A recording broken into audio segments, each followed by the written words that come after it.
Evening, everybody. Welcome to another episode of The Breakdown. It's been a minute, as the kids say, since we had one of our live shows. Very, very excited to be back.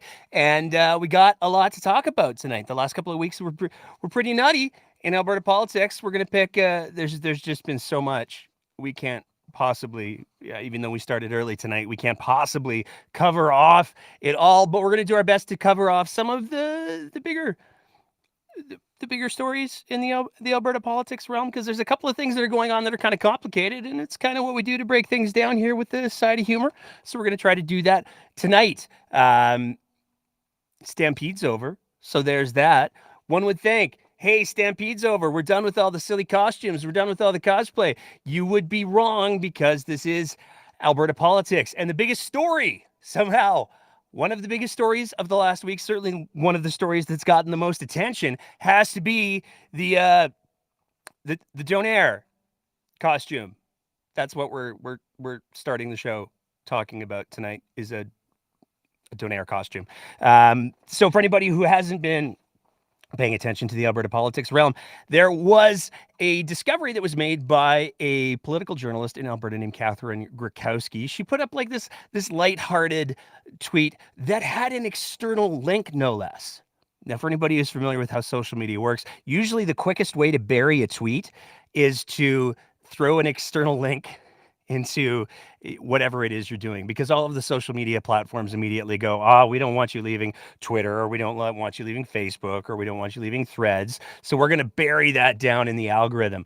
But this thing blew up in a big way. So the story behind this is it's a Donair costume that was put up on the Alberta online auction. Story goes, it was commissioned and created as part of a campaign that was supposed to be drawing awareness to the dangers of substance use, and how you could get distracted sometimes, maybe when you're using some of the substances. In particular, this one was targeted towards allegedly the use of the marijuana. It never got used. It's been sitting in the Indiana Jones government-style warehouse for a few years now, and they decided to let it go. But this thing, much like the Donair itself, has legs.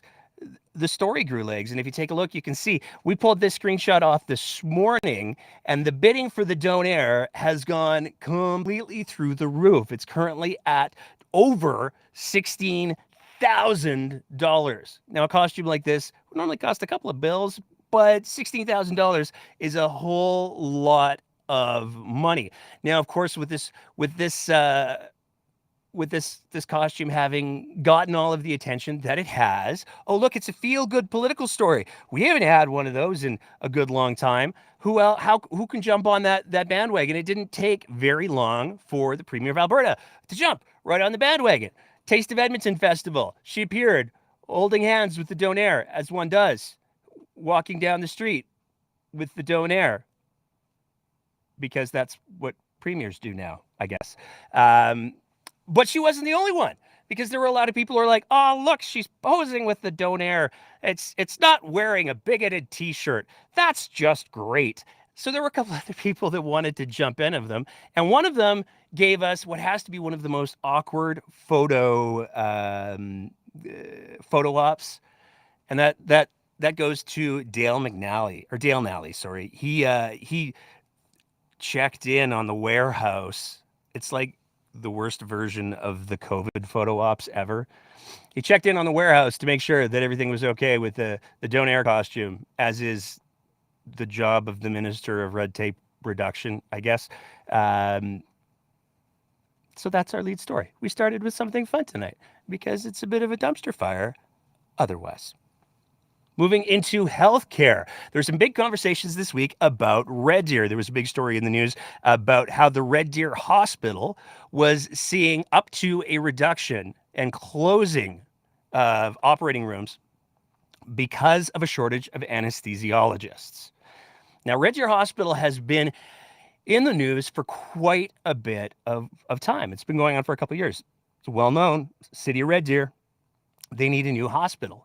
And there's been a lot of conversation. There's been a lot of promises made. In February of 2020, Adriana LaGrange, Red Deer South MLA Jason Steffen, is he an MLA yet? I can't remember. He was on vacation. He didn't get to do his swearing in, so I'm not sure whether or not we call him an MLA or not.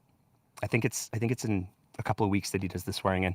So former MLA, I guess, Jason Steffen joined then Premier Jason Kenney to promise construction would start in 2021. Now, if you look to your calendars, you'll see it's 2023. And in the mandate letter that was released by Danielle Smith that she sent to, and it hurts to say this, the new health minister, Adriana LaGrange, there was no mention whatsoever of doing anything for the Red Deer Hospital. And this got quite a bit of attention because this is something that Red Deer folks were promised. It's been campaign promises in not one but two elections. Former Premier Jason Kenney, like I just said, made the promise with none other than Adriana LaGrange because it's her constituency. That work would be starting in 2021. Now that she's the Minister of Health, there's no mention of it. But that's just one example of the continuing healthcare crisis that's going on across the province of Alberta. Danielle Smith has done a very good job of saying, hey, you know what, everybody? It's fine. Everything's fine. We solved the healthcare crisis. I said I'd do it in 90 days, and we fired all of the AHS board, and everything's great now. But that's not the case. We saw yet another announcement. And it's important to realize this is coming as a series of rolling announcements out of the town of Milk River, where they're facing yet another emergency department closure. Now, what this means is everybody who lives in the area of Milk River who would have an emergency, also bearing in mind that Milk River is very, very close to the U.S. border, so there's a lot of traffic that goes through there. Their emergency room is now closed, and people are having to redirect it to other facilities, some of which are a fair distance away. But this isn't, again, it's not an isolated incident. There are currently 33, and they're called service disruptions, that are going on across the province within the healthcare system. Now, these service disruptions aren't just like, oh gosh, the water fountain's out. There's multiple examples of emergency rooms across the province of Alberta that are closed either for part of the day or for longer periods of time, like Milk River in some cases, where we're looking at the better part of a week, where the people in that community no longer have access to emergency room facilities. But it also includes a stunning number of obstetrical or labor and delivery services. There's huge swaths of the province right now where if you're going to deliver a baby, you can't do it in the hospital in the community that you live in because there's no anesthesiologists who are available to deal with any possible complications. So if for example, there's a breech delivery or some sort of obstetrical emergency, there's nobody who's available to knock the mom unconscious so that they can safely get that baby out and save maybe baby and mom. That's just not an option in a huge number of communities across the province right now. So as much as Danielle Smith wants to say, hey, you know what, I fixed healthcare, it's really not all that fixed. And we're seeing lots of anecdotal stories coming out of both Calgary and Edmonton where they're talking about the fact that, yet again, ambulances and emergency services are starting to be depleted and feel overwhelmed. But Danielle Smith has kind of sort of acknowledged the rural problem. And when I say kind of sort of, I mean she's got a fascinating strategy that she wants to deploy in order to try to solve the healthcare crisis that continues to go on across Alberta, but especially in rural Alberta, where these emergency rooms and these labor and delivery units are closing. Danielle Smith, who ran on the idea AHS is bloated with management, who ran on we need to get rid of the leadership at AHS. There's too much leadership. There's not enough staff. We need to get rid of all of these middle managers. We need to make them go away. Her strategy for solving the healthcare crisis in Alberta is more managers. That's the plan. So Danielle Smith, who campaigned on austerity when it comes to healthcare, her whole strategy that she's talked about in the last week has been, hey, you know what we need to do? If we want to hire people in these hospitals, these rural hospitals. What we really need to do is we need to get local managers, as if local hospital managers don't exist. They do. By the way, they do. But don't take it from me. Take it from Danielle Smith.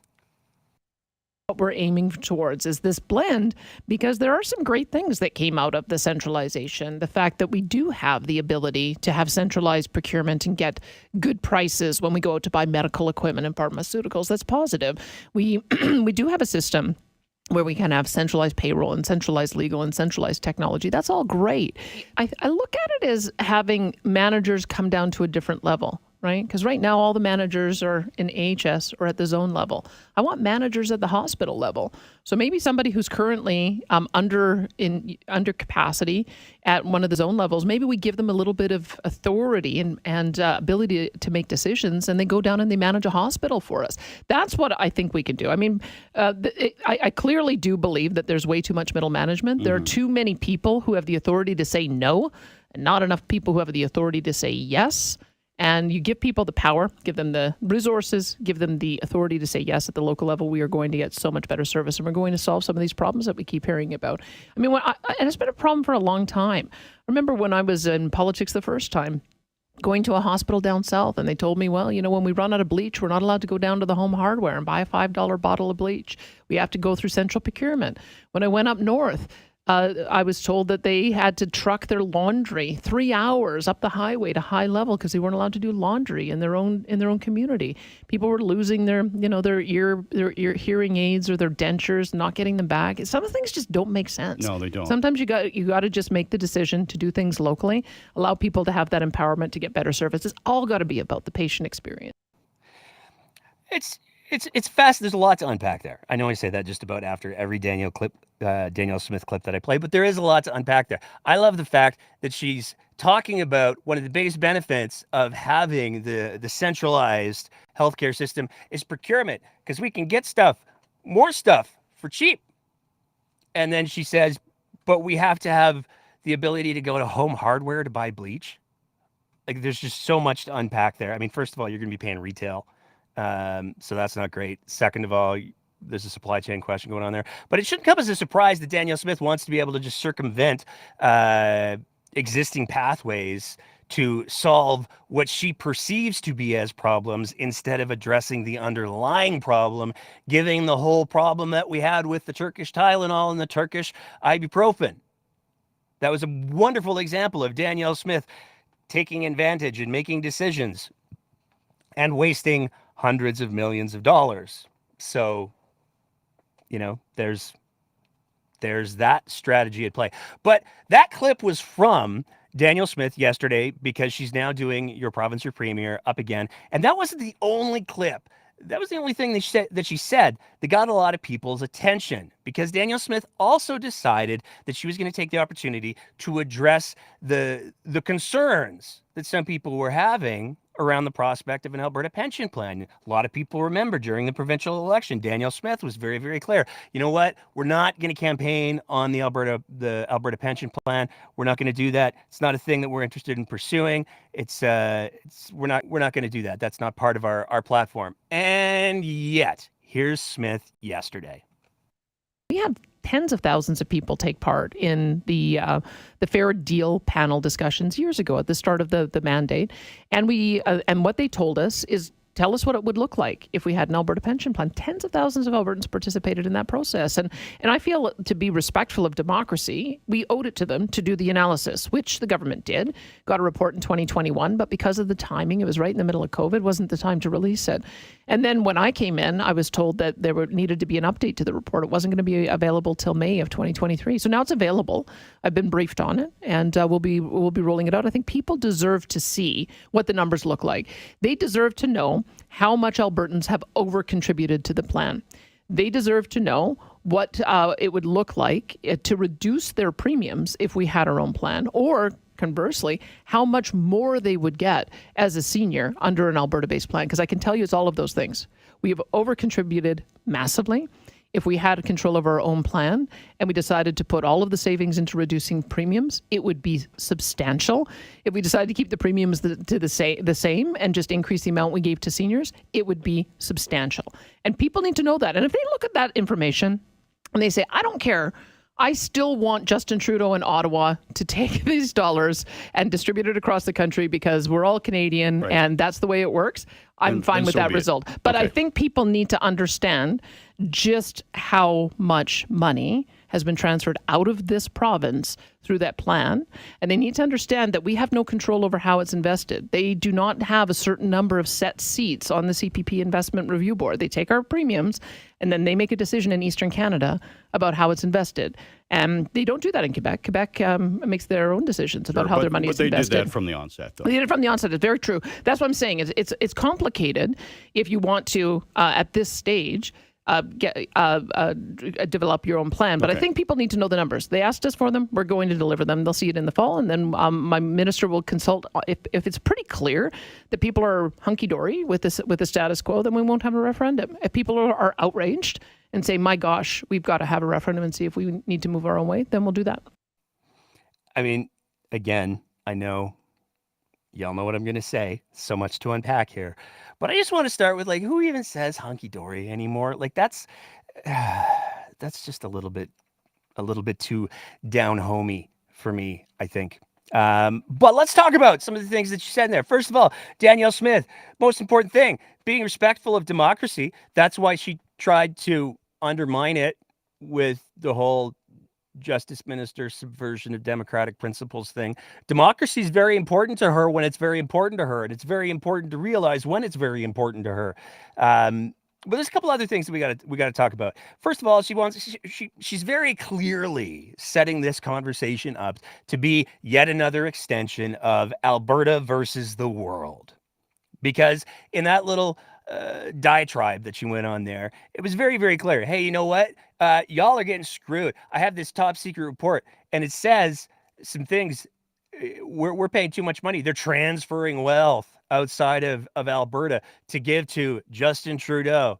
That's not how any of this works. And she knows that. And that's what the frustrating thing is, that she absolutely knows that's not, she should know, one would hope. But then again, I refer back to the whole subversion of democracy thing, I guess.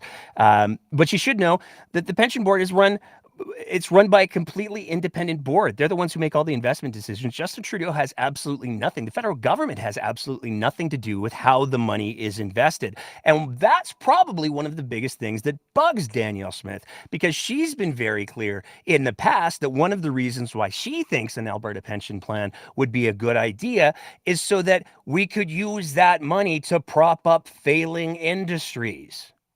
We could use that money to invest in oil and gas. We could use that money for anything other than ensuring the security of seniors.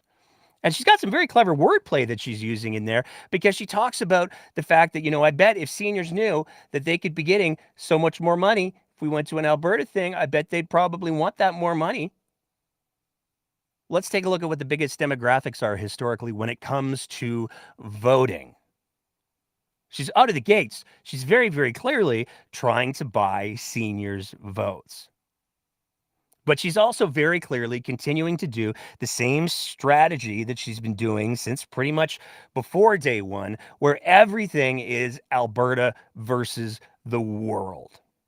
And it's a disingenuous way to have the conversation. There's no shortage of economists and experts who have weighed in and have said pursuing the Alberta pension plan would be an unmitigated financial disaster.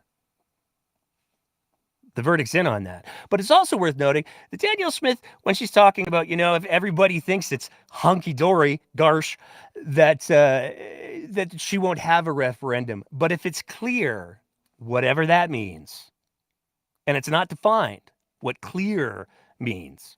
If it's clear that Albertans are outraged at how badly Justin Trudeau is taking all of their money, he's not, then maybe we'll have us a referendum. But again, it's important to realize that even if we have a referendum, any changes to the pension plan would have to be ratified by the rest of Canada. It's the same thing for changing the equalization formula. There's a certain number of provinces, and those provinces have to be representative of a certain amount of the population. That has to be met before any changes can be made or anyone can withdraw or do anything like that. So this is very clearly a tremendous wedge issue and nothing more. Because nowhere in that rant where Danielle Smith was talking about the referendum or how badly Albertans are being screwed did she mention, oh, by the way, there's all of these other goals, there's all of these other benchmarks, there's all of these other requirements that we would have to be able to achieve before we pursued an Alberta pension plan. Moving on from there, we're getting into our two big stories of the week we're going to try to make some sense of. The first one has to do with contracts, because there's some fascinating little contracts that have come up over the last little bit that have gotten quite a bit of controversy. The first one has to do with a firm that was led by the former Danielle Smith campaign manager, Matthew Altheim. They were awarded, immediately after Danielle Smith became the leader of the UCP, they were awarded a sole-sourced contract. Now, what a sole-sourced contract is, the normal way that the government is supposed to procure goods and services is they're supposed to say, hey, we need to buy some widgets. We need like 50 widgets. Anybody out there sell some widgets? Tell us what your prices are. What's the best deal that all of you widget distributors can give to us for widgets? And all of the widget distributors then say, okay, here's what I can give you on a widget. It's a really good deal. And the government takes a look at all of the different bids and they say, well, this is the best deal for Alberta taxpayers' dollars because that's what they're spending. This is the best deal that we can possibly get Albertans' taxpayer dollars for widgets. This is what we're going to buy.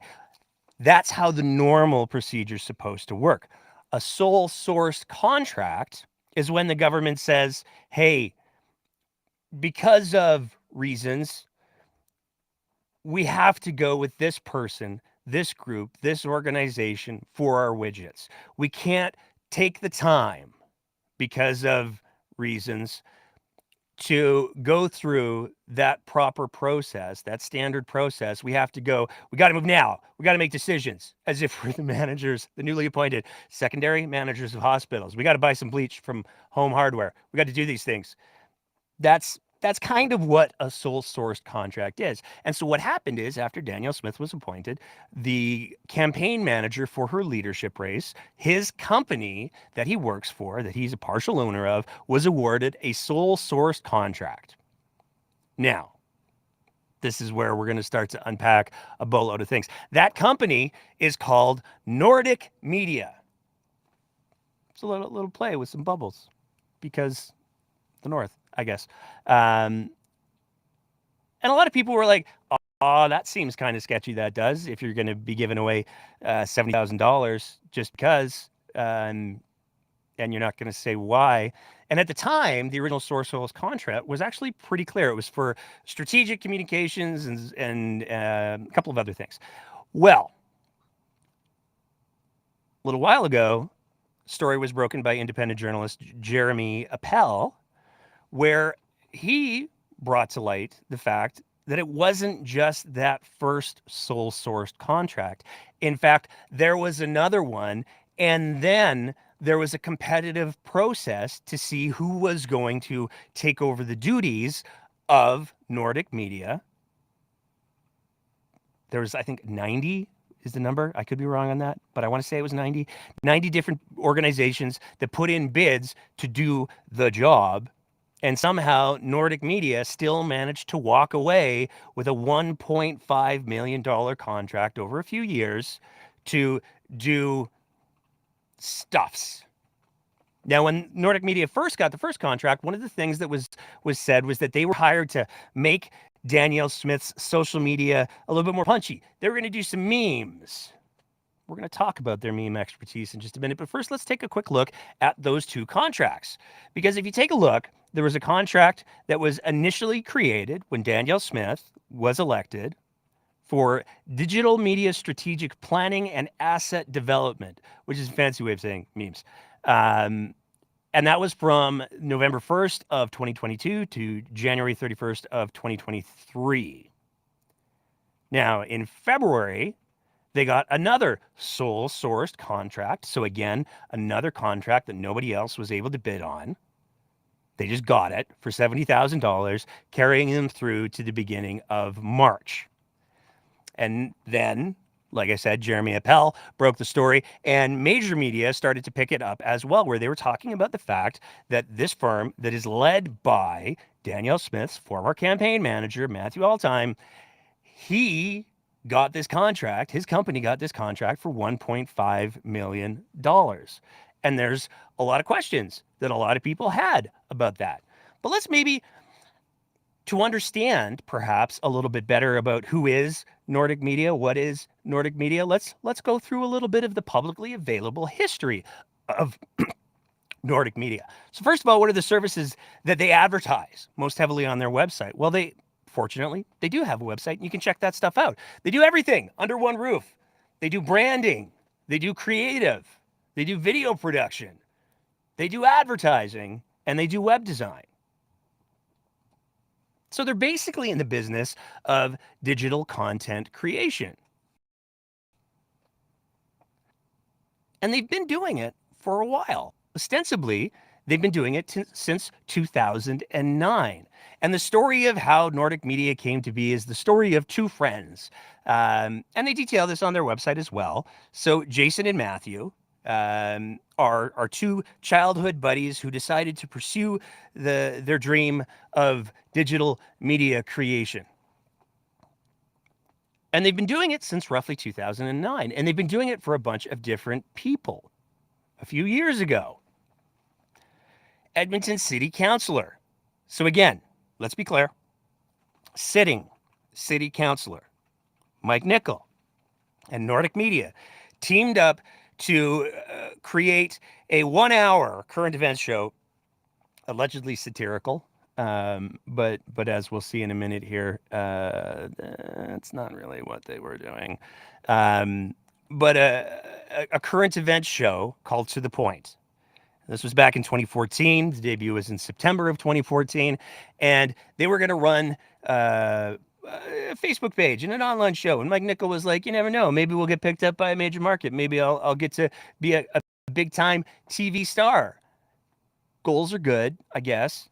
But that was the idea of the show. The show was hosted off of the website that was Nordic Media's website before their current website. So they were very closely intertwined. And in fact, Matthew Altime was the producer of the show. It's not very often we have to throw in content warnings, trigger warnings. We're gonna have to do that right here, because the show came to an abrupt halt. And the reason that the show came to an abrupt halt was because it got in quite a bit of hot water for a meme that they created. Now, just to be really clear, the next couple of minutes are going to be referencing sexual assault. So if that's something that's triggering for you, go find a YouTube video of bunnies for like a minute and a half. But we need to talk about this. There was a lot of debate as to whether or not we should actually show the meme in question. There's nothing particularly graphic about it. I want to throw that out there before I put it up. But there is some key information in there. And there's some key information that was actually missed in the initial scandal. So we want to spend some time talking about that tonight. So here's the meme in question. So this is the To The Point Facebook page. This is a picture of convicted rapist Brock Turner. Brock Turner was convicted of sexually assaulting a woman who was unconscious. It's got Bill Cosby in the background, giving the thumbs up. And in the foreground, in front of Bill Cosby and Brock Turner, is Sleeping Beauty. So it's pretty obvious what's going on here. The caption written by the show, "We couldn't resist.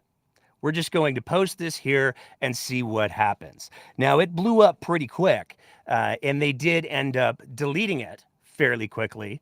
But there's one other thing that we couldn't find any reference to in the multiple news stories that covered this particular meme. this edgy little meme created by ostensibly by the production team at Nordic Media at the time. If you look at the top of the screen, underneath the logo of To the Point, this isn't just a incredibly poorly taste rape joke. This is an incredibly poor taste rape joke that they paid to have put in front of people. When you look at the logo, underneath the To the Point title is the word sponsored. So this wasn't just a dumbass, stupid, offensive meme that these guys decided to put up. This was one that they put up and then created an advertising campaign for, to get it in front of as many Facebook people as they could. So this isn't just a, haha, we weren't thinking. This is a very clear and a very deliberate strategy. Now, the show very quickly was pulled, canceled. I'm not too sure what the word was. Mike Nichol apologized. He said that it was in very poor taste after the fact, after he paid for, ostensibly, because it's got to be either him or the production company that's paying for the ad, one would think. He apologized and said, yeah, we're gonna put the show on hold. But he's not the only one who apologized. Matthew Alltime also issued an apology on Facebook. We pulled this off of a blog that covered the whole issue.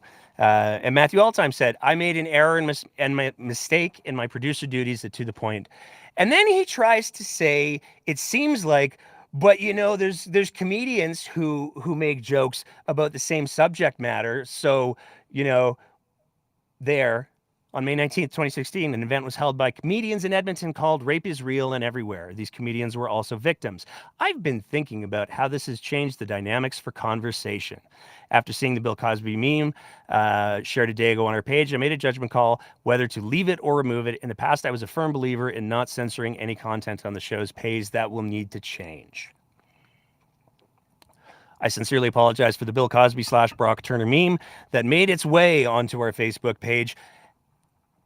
The buck stops with me and I take full responsibility. But again, it's not just that it's made its way onto the Facebook page. It's that it's made its way onto the Facebook page and then was amplified with advertising dollars. That's who got the two sole-sourced contracts. That's who got the $1.5 million contract. Just some context. Moving on from there. The other big story that's been dominating the conversation this week has to do with the, let me get this right, Premier's Advisory Council on Alberta's Energy Future. And this stemmed out of a Global News report that was done by Safe Kaiser.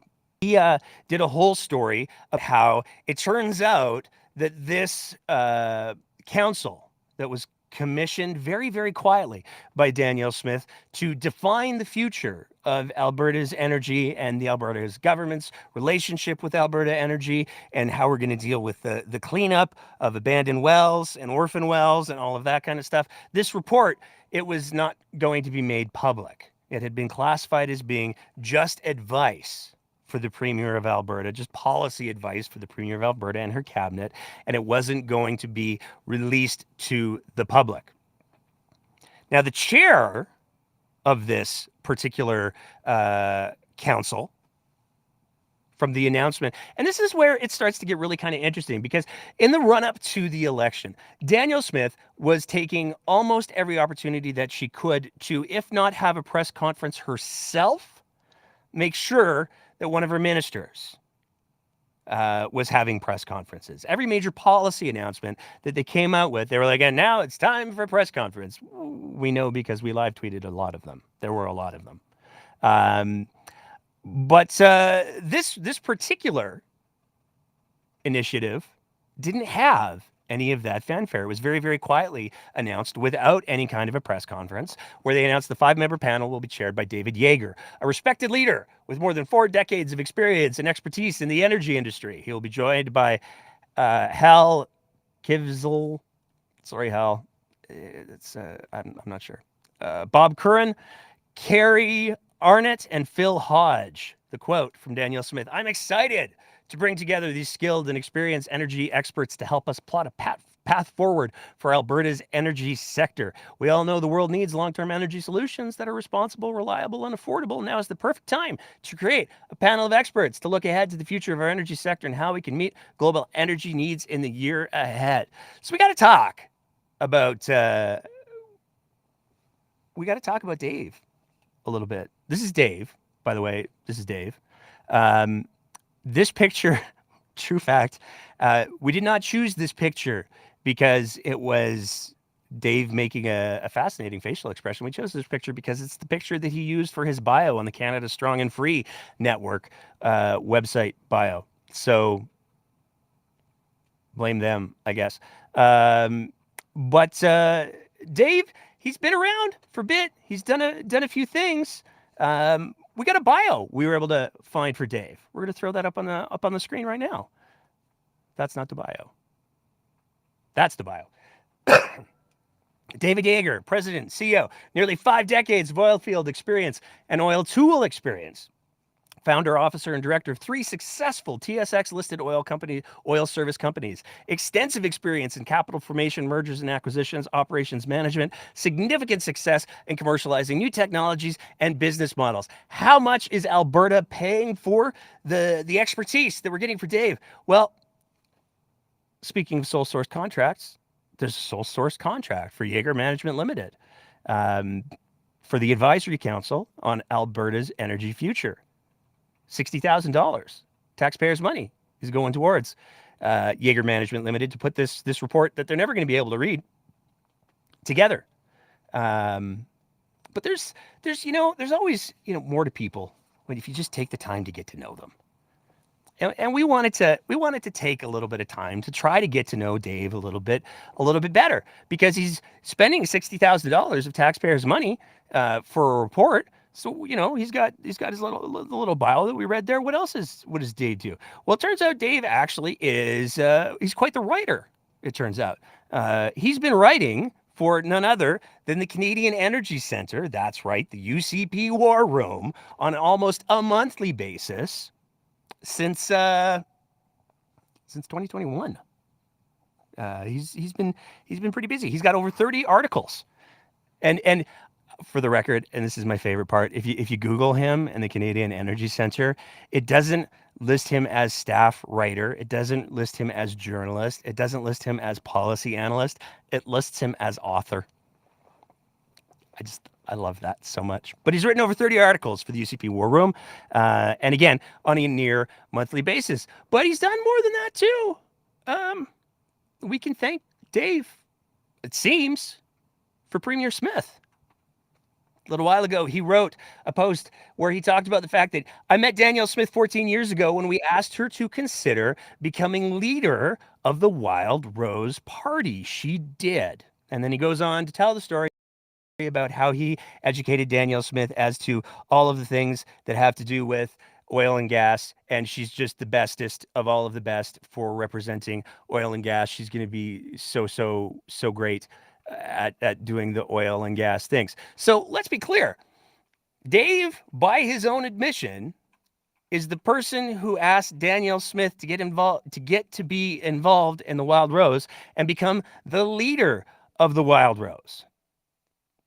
But that's not all that Dave has in regards to connections with the Wild Rose. Turns out Dave actually ran for the Wild Rose in 2012. He ran in Calgary Hawkwood, and he came in just a hair behind Jason Luan, who at the time ran as a progressive conservative.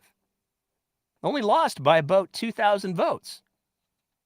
So Dave's got a pretty good background in the politics. He's got a pretty good background in the Wild Rose. But Dave was not to be defeated. He was not to take that close of an election defeat as the end of his political career, because he became the Wild Rose president.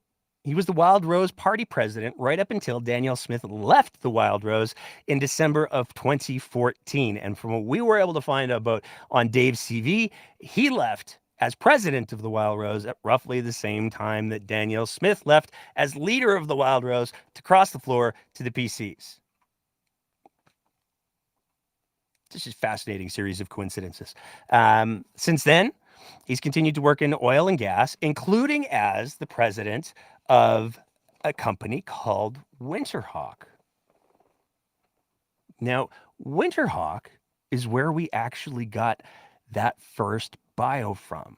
And when you take a look at what Winterhawk does, they do well abandonment. So, yeah, we're talking about orphan wells. We're talking about abandoned wells. We're talking about remediated wells. And if you listen to any of our conversation with Markham Hislop, which we broke into two parts, as well as many other conversations that we've had throughout the last year and a half, one of the biggest environmental and financial disasters that the province of Alberta is going to have to face over the coming decades is what are we going to do with almost $250 billion in cleanup that isn't getting cleaned up by the people who said they were going to clean it up. And in fact, this was something that, again, that Global News reporter, Safe Kaiser, asked. He did an update to his story. Jaeger of Winterhawk Well Abandonment wouldn't comment, citing a confidentiality clause in his contract with government. However, he did say Winterhawk Well Abandonment does not do well abandonment. We rent tools that can be used in well abandonment process. So we're not actually doing the work ourselves. We're just renting the tools and making the money that way. Now, Danielle Smith has said there's absolutely no conflict here. There's no conflict whatsoever with this person who's writing the future energy policy and the plans to clean up the abandoned wells in the province of Alberta, also being in a position to stand to profit tremendously from doing well cleanup. Danielle Smith doesn't see any kind of a conflict there at all. Clearly, neither does Dave because he took the job. So no conflict there. But it's also important to remember that Danielle Smith is the person who has been championing since she's been premier and lobbying for, before even that, the program called R-Star, which instead of saying to oil and gas companies, hey, you made a mess of your room, you should clean it up. Instead of saying that to them, it says, hey, you made a mess of your room. We'd really like it if you clean it up. And if you do, we'll give you money for free for doing the thing that you promised that you were going to do anyways, but we'll make it sweeter because we'll just give you taxpayers' money. That'll help you clean it up, right? And we saw the federal government try to do the same thing, where they gave over $1 billion to oil and gas companies for well cleanup. And what we saw was major oil and gas companies going, oh, that's fantastic. We're going to use that money for well cleanup, but we're not actually going to spend any more money than we already do on well cleanup. So $1 billion of Canadian taxpayer money went towards subsidizing oil and gas cleanup already. And those companies, instead of using the money that they're supposed to use from the money that they made yarding this stuff out of the ground, they use taxpayer money. Well, Danielle Smith wants to do that on a much, much larger scale.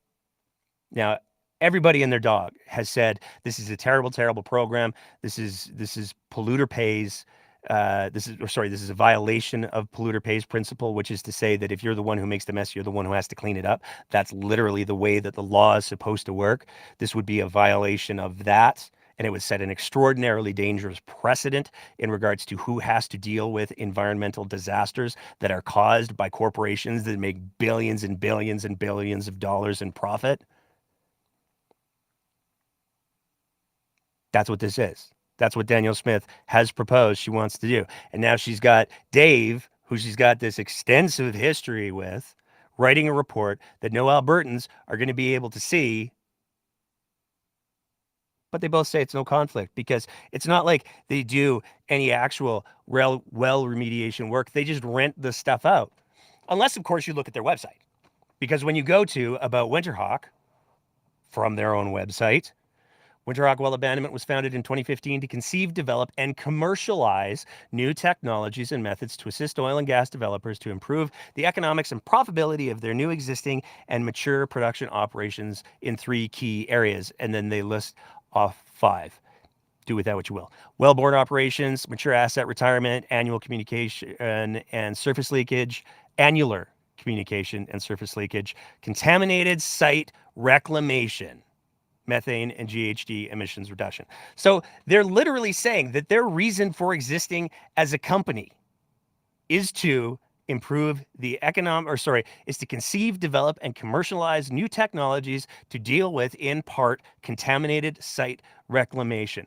It's not like, though, they have like patents pending on anything, though, is it? Oh, wait, yes, they do. When you take a look at the site remediation, the reclamation part on their website, they talk about how they're developing site reclamation technology. They talk about how they're using technologies that were used in the Gulf War in Kuwait to deal with the oil spills that happened there, how they're adapting those technologies and changing them and patenting them for use specifically in Canada. But again, just to be super duper clear, there's no conflict. It's almost laughable because the problem that we have, in a nutshell, is we have corporations that are supposed to have this responsibility to clean up their abandoned wells. They're supposed to make sure that the wells that they're yarding money out of the ground with are cleaned up and remediated properly. And they're not doing that. Some of them are, but they're not doing it nearly aggressively enough as the province needs them to. They're not doing it because governments successively have not created a regulatory environment that says these are the things that you have to do.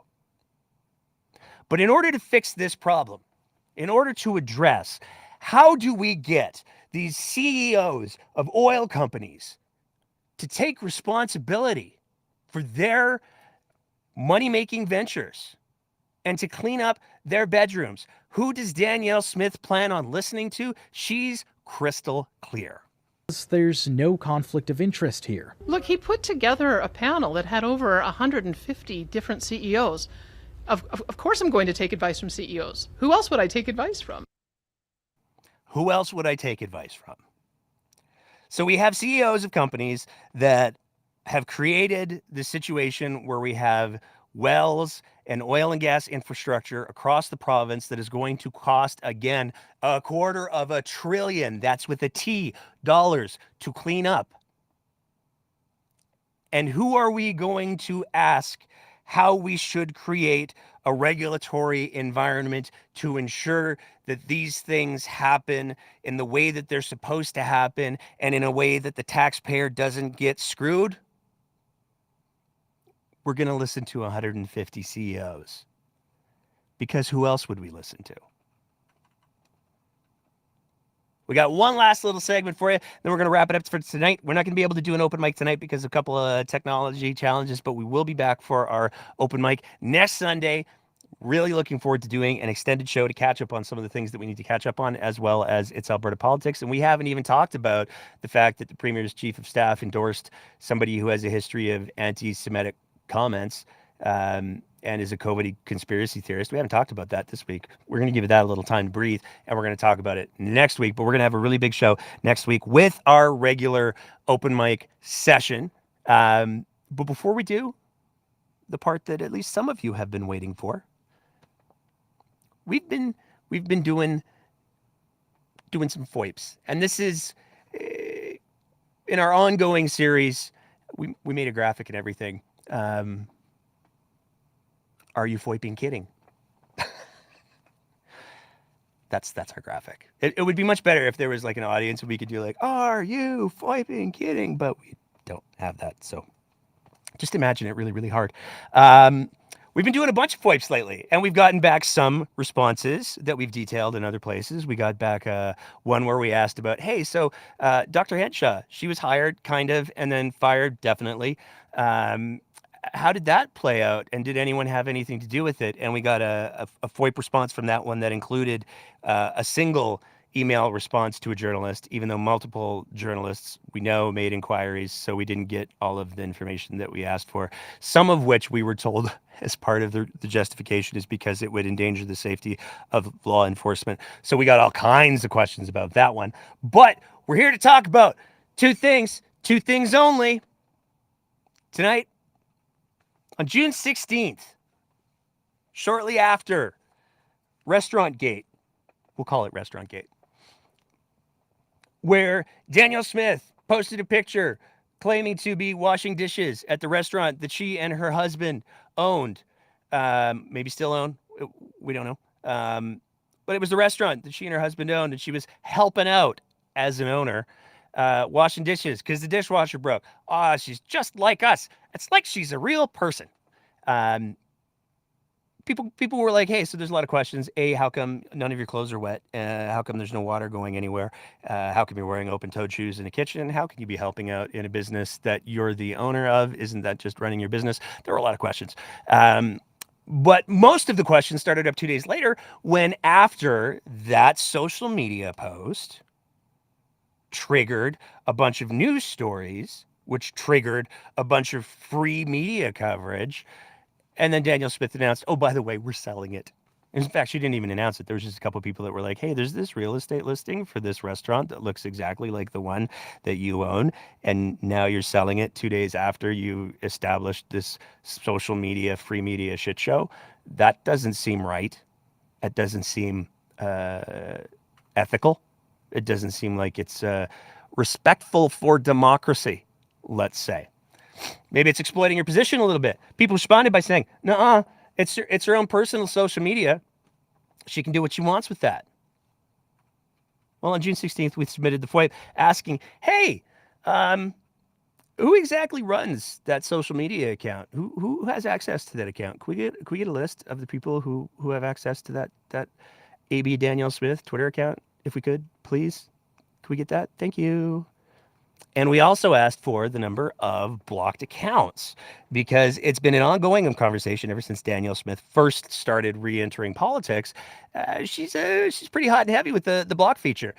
She blocked us after we asked the question, hey, Danielle, you raised all this money for a lawsuit that never happened where you were going to sue the federal government to make sure that everybody had access to the vaccines that you wanted. And then they made sure that everybody had access to the vaccines. And then you donated all the money to the JCCF. You didn't happen to get a tax receipt right off for that, did you? We got blocked for asking that question. And a lot of other people have been blocked. Max Fawcett is a journalist who has been blocked. There's lots of other people who are extraordinarily active in the Alberta politics realm who have been blocked.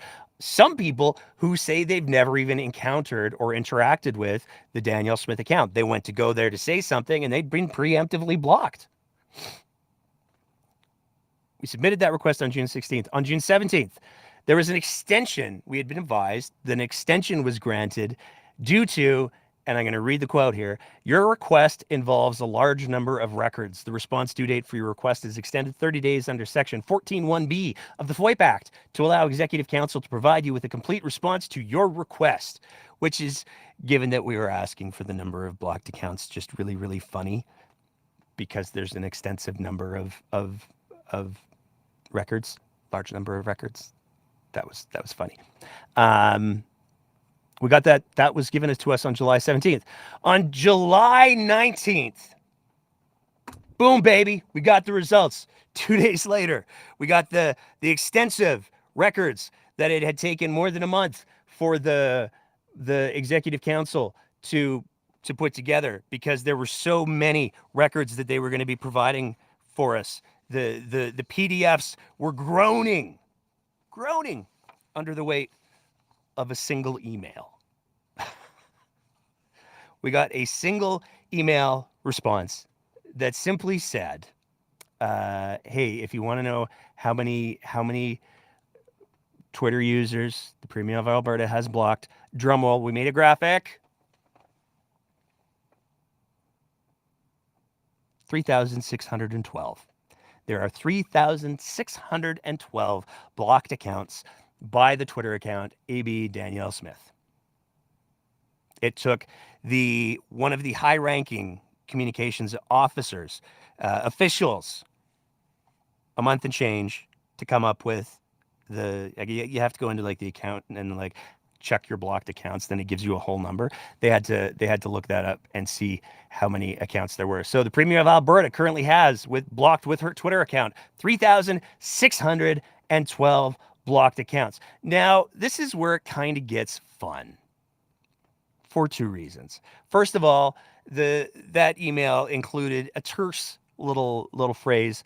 We're requesting that the FOIP client must use the context provided if they report on this number. Now, we're under no obligation to include the other number that they wanted us to include because that's not how it works. But it's fun, so we thought we would. One of the other pieces of information that they volunteered, it was crazy. We sent all these FOIP requests asking information. We don't get any information. We ask this one, and all of a sudden we get all this extra information. It's fascinating. They wanted us to say that they believe that of those 3,416 blocked accounts, 3,612 blocked accounts, 2,416 are probably bots. So I don't know how they determine that. I don't know what sort of advanced metric they use to determine how many of the blocked accounts are bot accounts, but they believe 2,416 of the accounts that the Premier of Alberta's Twitter account has blocked are bots. But that's not the best part, because we only got one name for who manages the Premier of Alberta's Twitter account.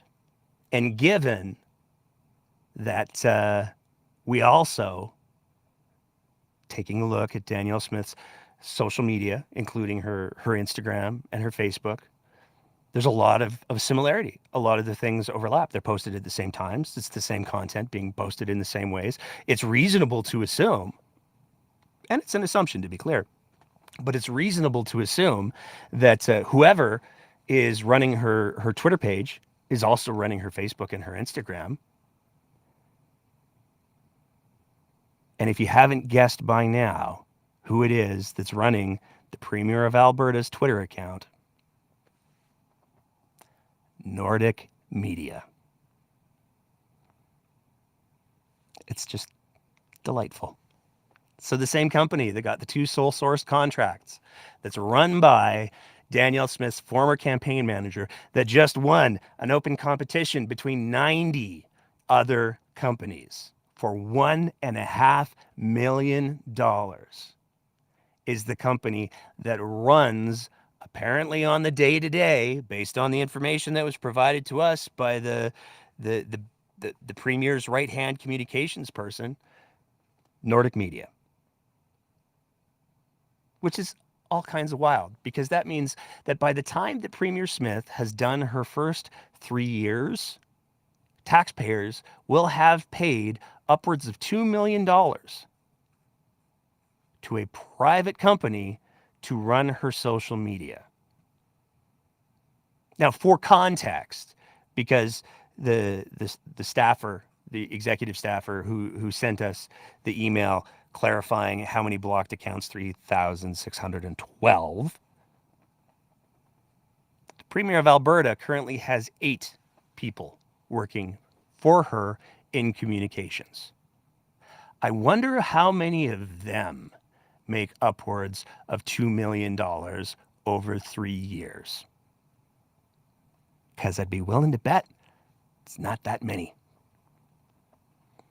That is our show for this evening. As always, if you appreciate the kind of content that we're trying to produce here at The Breakdown, we'd love nothing more than if you signed up to be one of our Patreon sponsors at our Patreon website at www.patreon.com, where for as little as the price of a fancy cup of coffee a month, you can help us to continue to produce the kind of content that we do, to continue to submit all of these wildly entertaining FOIP requests that we do, and you also get the warm fuzzy feeling of knowing that you're probably pissing off some pretty powerful people by supporting us.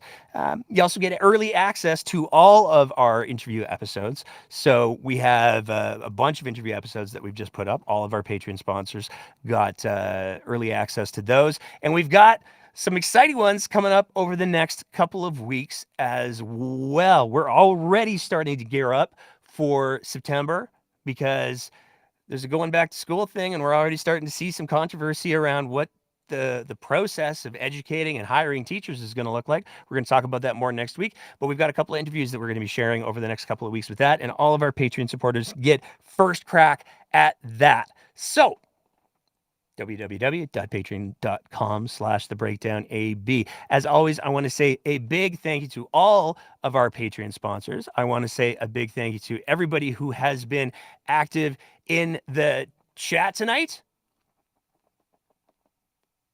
There's a lot going on in Alberta politics. It's only going to get more nutty.